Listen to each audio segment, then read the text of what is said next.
It's another new low. Another new low. Just when I thought it couldn't get any worse this week, Meghan Markle has only gone to People magazine to brief against her own husband. Yes, that's right.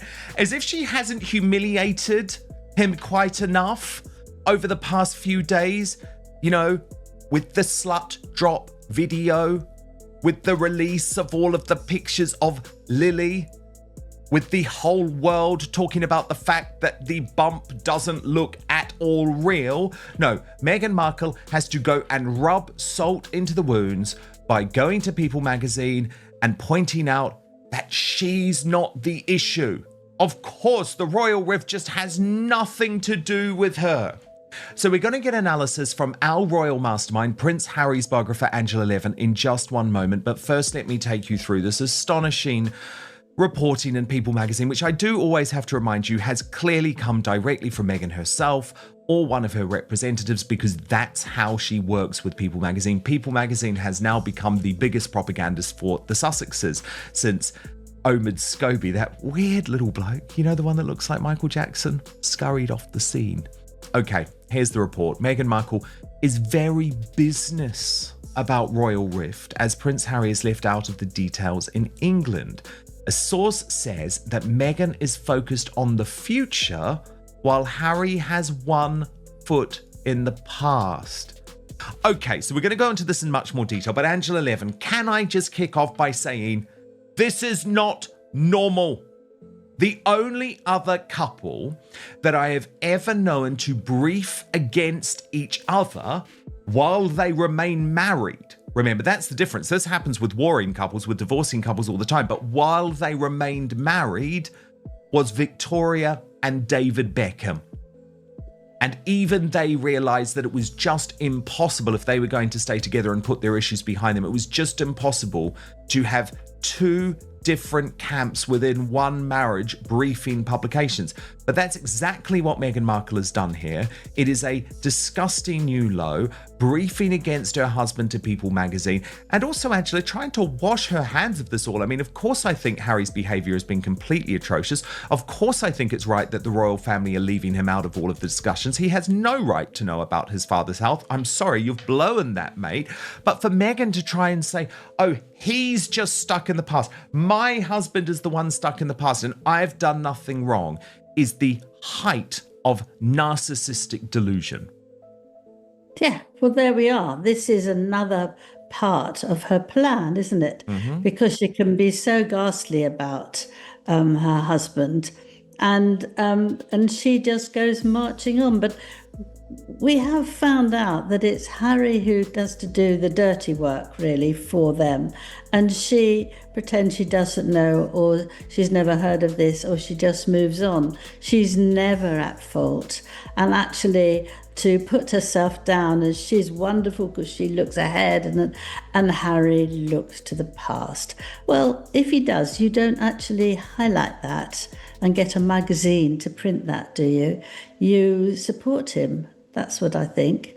Or you leave it out. And, you know, it's not me. I'm looking for the future and I'm doing this and I'm doing that. But she's not doing any of it very well, but she doesn't actually say that.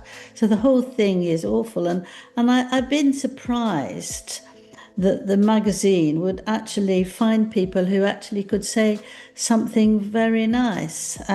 One of them, Valentine Lowe, who, as you know, is a brilliant royal writer and worked for the Times, who's retired now, and he said that he thought Charles should be a good dad and make the first move.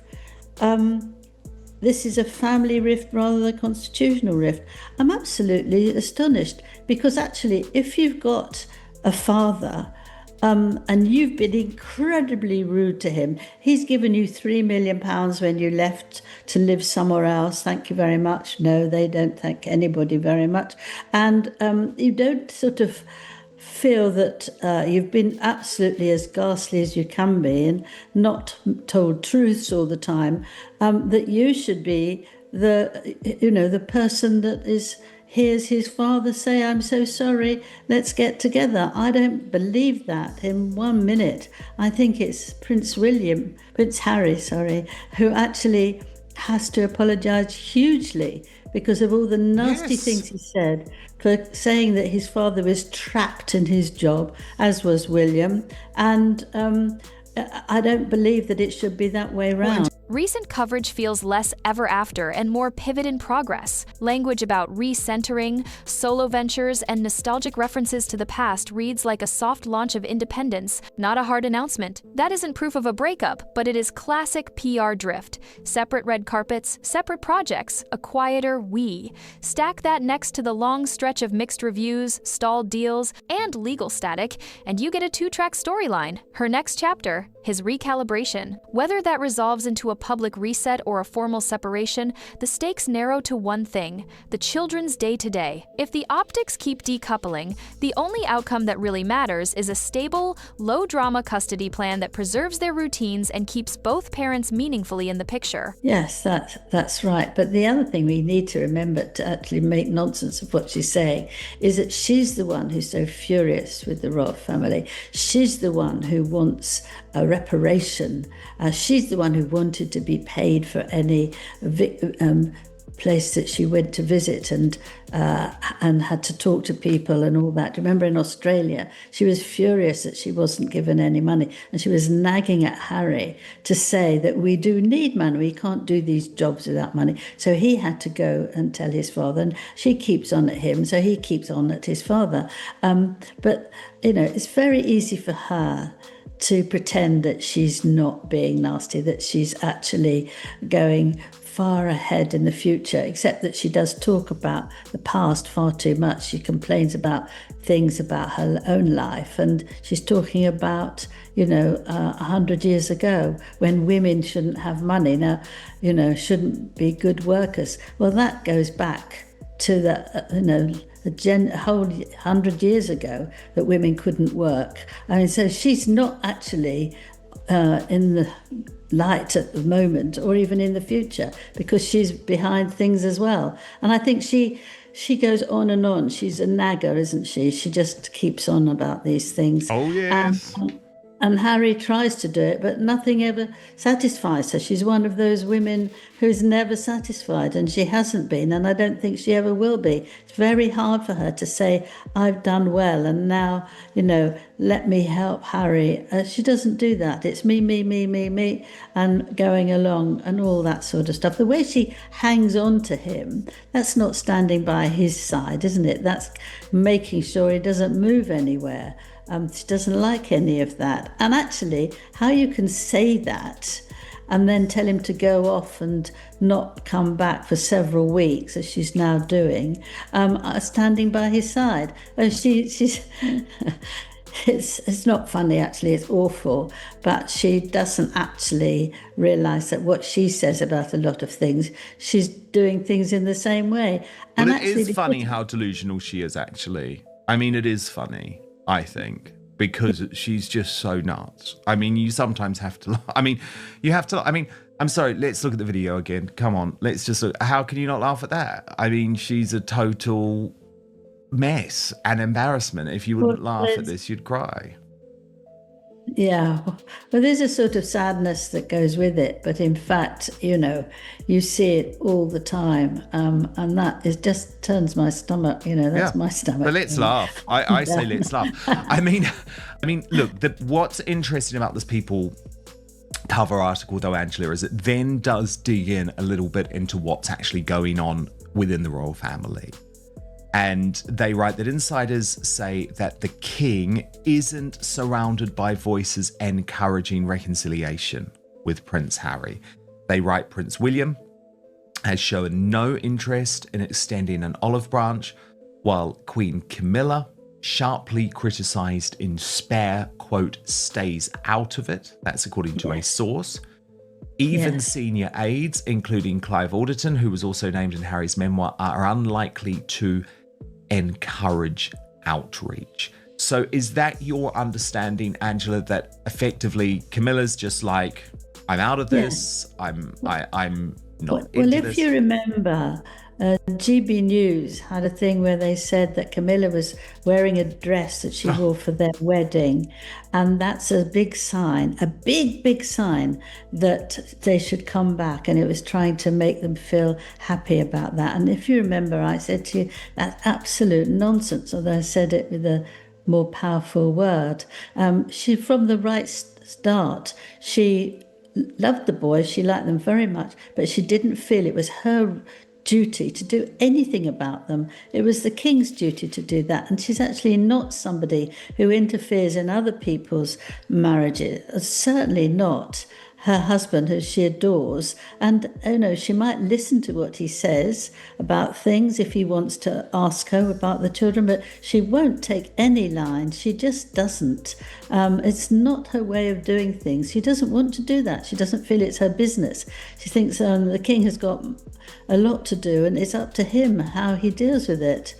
And I know that for sure. Hypothetically, a breakup would be choreographed. Polite statements about respect, privacy, and co-parenting, joint projects quietly cooling, lawyers and mediators handling the rest. Because the children live in California, custody turns on the best interests of the child standard, not fame, not clicks. In practice, that often means joint legal custody, shared decision-making, and a balanced physical schedule when logistics allow. Courts look at continuity, where the kids wake up, go to school, see friends, who handles day-to-day care, each parent's ability to cooperate, travel demands, and privacy, safety planning. International relocations are a separate high-bar fight. Extended UK time would need agreement or court orders, and California remains the home state absent a major change. No, very well put. Angela, can you also explain at all what on earth has been going on with As Ever this week and Meghan's U-turn? Because it's like she's gone from not stocking anything at all this year. And remember, we listened, didn't we? We listened together earlier in the week to the Tina Knowles podcast, and she's like admitting, yes, I did it all wrong, Tina Knowles. I'm not going to put any more stock until I've got everything sorted. And then there was like an Instagram story saying, no, it's all coming back. I mean, what is going on? Nothing till 2026. Absolutely nothing. And I can't tell you how much I've cried over it and how much I've worked over it. But I don't think I've got to really make sure that people really want this. I've got to, all this rubbish words. And then later that day, she came back. There was a notice that she actually can get strawberries and raspberries and all sorts of other things that I can't wait to give you. My view, which may very well be wrong, was that she was so cross to be beaten in her talking that she decided that she had to do something very quickly that would change the whole sort of idea of what was happening. So she threw away the conversation and came up with another thing, that she was going to get lots of lovely things for people, that they were going to have their jams and all that. And it makes no sense whatsoever. Is she going to make the jam at home? If she's only going to do a few things, who's going to do that? The factory won't do you 25 jars of jam. She just went off and started saying absolute nonsense about what she wants to do now. Suddenly she's in a good mood. Before she was a victim, and then she was in a good mood. And she goes from victim to good mood and victim to good mood, and saying, poor me, and then everything's so exciting, I can't wait. Well, she did that with the podcast, didn't she? She added another one on, which was completely, it was half brave and half silly to do that. And then she just pretends that it's not there, it's wiped out. And that's how she keeps on with lots of things. She's never responsible. Never responsible, ever. And as ever, is a complete business catastrophe. Set the tabloids aside.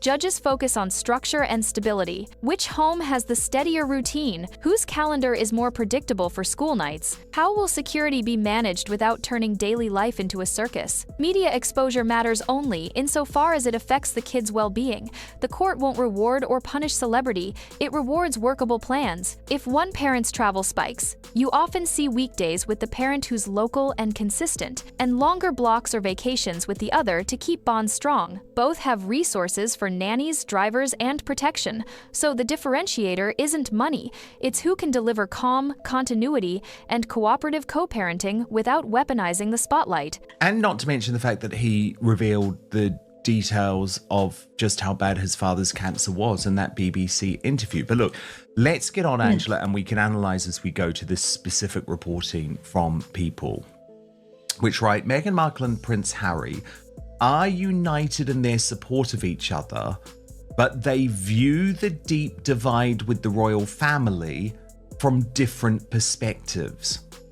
A source close to the couple tells People they're aware of everything going on in England, but they're being left out of the details. There's clearly no trust. Meghan, who is focused on the future, while Harry has one foot in the past, is very business about it, the source says. Now, Angela, of course Meghan is very business about it because this isn't her family. She always hated them. She never had any intention to make it work. And we know that she doesn't even give a damn about her own flesh and blood. So why is she going to care about Harry's? It's very easy for her to be businesslike about it now that she has isolated Harry from his relatives.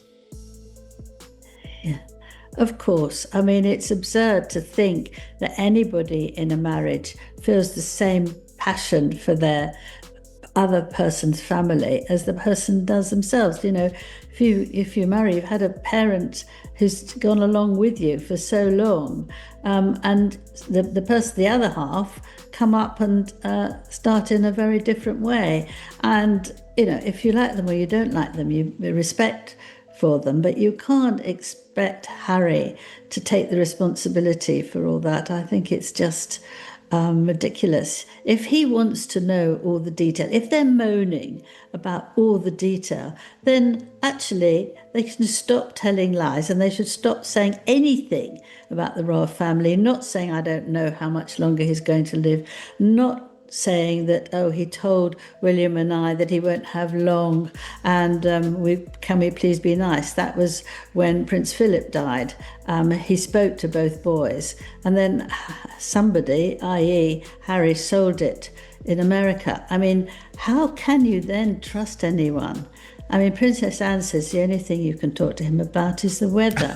Of course. And that's it. Yes. People She's so right. you. She's so right. No, you can't. Then, Angela, we get to Meghan trying to justify that, you know, she's just the best wife in the world, Angela. She's just amazing. She sticks by Harry. So this is how the reporting is portrayed to People magazine. Through it all, Meghan stands firmly by Harry's side, supporting him through his ongoing lawsuits and the painful rift with his family. But an insider says Meghan wishes her husband could feel less burdened by the past and more present in the life they've built together.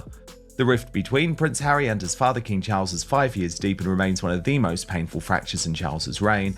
Amid the King's cancer diagnosis and Harry's increasingly candid public pleas, the silence between them speaks volumes. Now, Angela, this to me is a very significant line because I believe this is Meghan Markle admitting that the marriage is in trouble.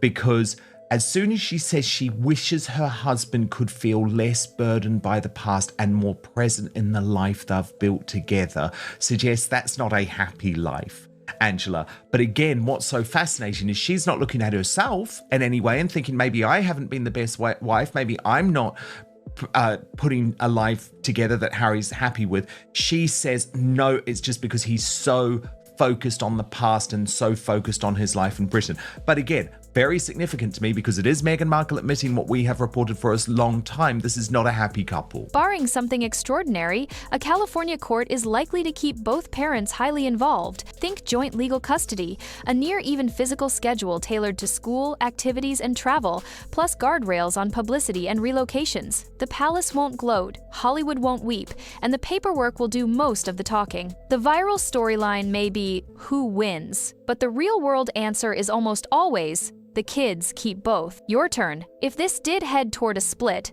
what feels like the fairest, least disruptive schedule for their routines and privacy, drop your take below, hit like if you want the follow-up, and subscribe. We'll keep it focused on facts over noise. Yeah, indeed. And this is the thing that I find most shocking about Harry's view of it all. That he genuinely believes that he does have a right to be kept up to date to what's going on within the royal family. So they write, the King's weekly cancer treatments add further urgency to the idea of healing the relationship before it's too late. It's been difficult for him to get proper updates about his dad, the source says, underscoring just how deep the divide has become. I mean, I'm sorry, Angela. This is what makes me mad. It's like, Harry, there are consequences to your actions. Grow up, mate. You're an adult. Every single person told you before the publication of Spare, if you go for Camilla and you go for Catherine, the Princess of Wales, that's it with your father and brother. There is no way back after that. What did he do, Angela? Totally ignored those warnings, went for Camilla in the book, went for Catherine in the book. I'm sorry, you're now reaping what you sowed. Yeah, it's obvious actually, because both men really love their wives. Yes. And actually, if you get hurt, the man perhaps, you don't feel it nearly as bad as if they hurt your wife. Because that you can't stand, because they know it's been difficult becoming into the lives of a royal family. They care about them a lot, and it's their brother who's making this terrible statements and nastiness. And so they feel very sorry for them. So they get very angry, which actually I imagine that Harry wanted in the end. But how can you expect that you say, but I don't know the detail, I must be told the detail, if he will go onto the phone right away and sell it off? How can they tell him? They can't.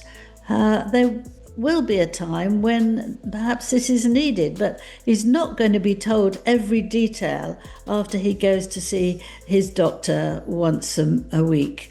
And the fact that he thinks he's got the right of doing that is just disgusting.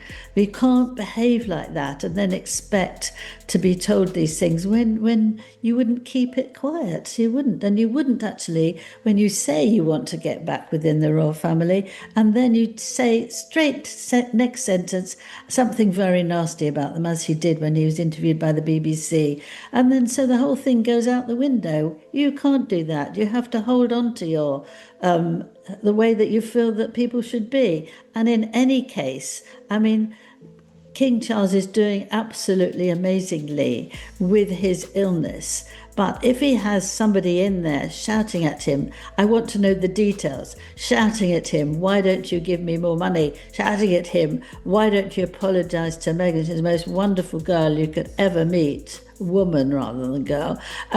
It will make him not feel very well, and that's not a very good idea. He has to be calm. He has to be in positive situations, which happened in Canada. It was wonderful. He enjoyed it, even though he was very tired at the end because it was only 24 hours and they did masses. But, it was worth it because he felt very happy. And if you take your mind off something like that, it's a very good idea. But you're not going to wait for one of your children to come to you and tell you what you have to do. Not on. And that's a wrap. If today's scoop had you raising an eyebrow or two, tap that like button to let us know. Got a hot take or inside tea? Drop it in the comments so the whole crew can weigh in. Not part of the fam yet? Hit that subscribe button and ring the bell because the next twist is always one upload away.